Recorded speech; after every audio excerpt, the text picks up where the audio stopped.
Hey friends, you got the BeefLoaf. I'm coming at you as I want to give you a short video discussing the White Sox Tim Anderson decision. We're doing this on YouTube. This is at From the 108's YouTube, so hit that like button if you enjoy it. Smash the subscribe as well. Very quickly, the White Sox have a decision coming up at the end of this regular season, which has been a disastrous one, on Tim Anderson. The White Sox can either choose to pay Tim Anderson $1 million and let him go on his way and become a free agent after the 2023 season, or they can exercise his player option, give him $14 million, and make him a member of the 2024 White Sox. This is something I wanted to analyze and look at. So the first thing I needed to look at was I took a look at all the shortstops since the wild card era. So that's 1995. These are players that had at least 450 plate appearances and had absolutely terrible seasons like Tim's. As you can see in the chart that I just put up, Tim Anderson is right in the middle. He's number 7. It's funny that he also wears number 7 at negative 1.7 WAR. The list is littered with players who some you scarcely have heard of. Some were very good players, as you can tell, are kind of at the end of their careers. Alexi Ramirez being one of them at number 4 there.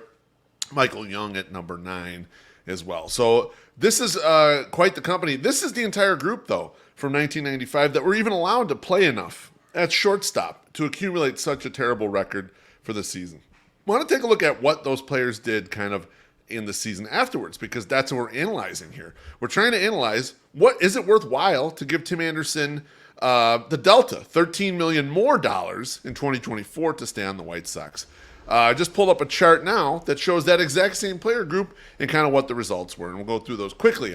Angel Baroa, he was out of baseball in his next 300 plate appearances.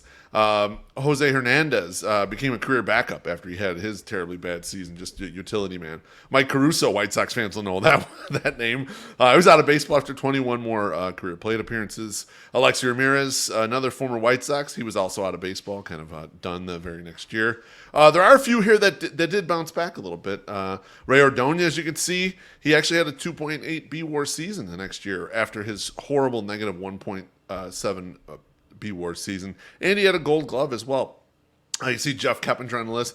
He was moved off a shortstop. A lot of the guys that careers didn't end immediately afterwards, they were moved off a shortstop, became journeymen, kind of didn't really bounce back. The rest of the group, you'll see a lot of these players just never come back to much of anything. They stay in baseball maybe, but don't really amount to anything, with the exception of number 14, Christian Guzman, who that was his rookie year, minus 2.5 B-WAR in 1999. He actually battled back for a decent career, but he had age on his side. As you can see, Tim Anderson is 30 years old.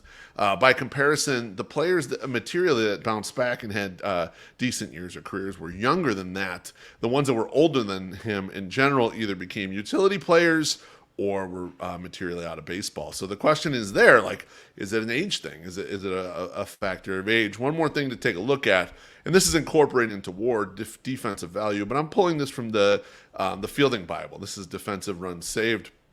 As you can see, out of the shortstops that logged at least 900 innings this year, Tim Anderson is dead last, negative 16 defensive runs saved.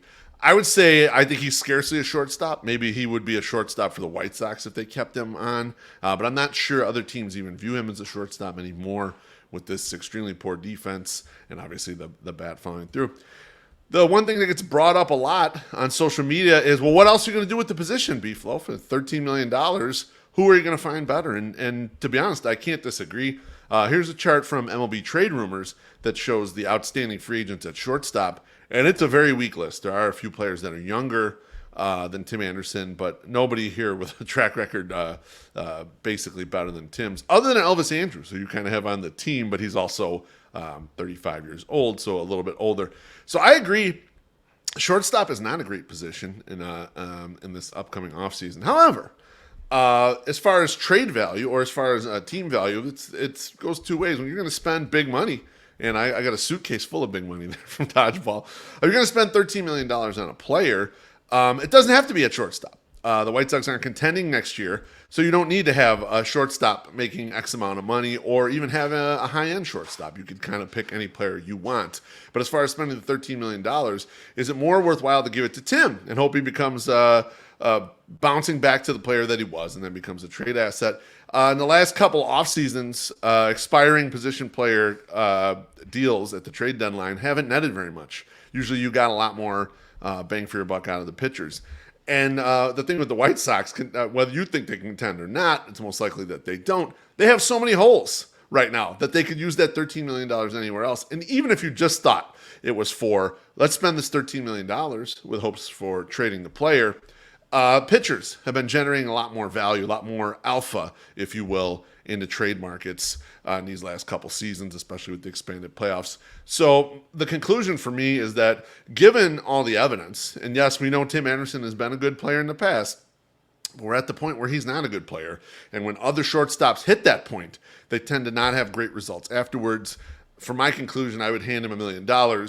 I would send him on his way. Would you be willing to rework the deal? Would you bring him back for a much lesser number? Maybe. Maybe you'd consider all of that stuff. But for $13 million, he just doesn't look worthwhile based on the historical comps there, the people that have had enough time, based on how bad the defense has regressed. I just think that he's not in a place where he's going to be able to generate the value to cover that $13 million. Ergo, I would choose to spend it on someone else. Thank you.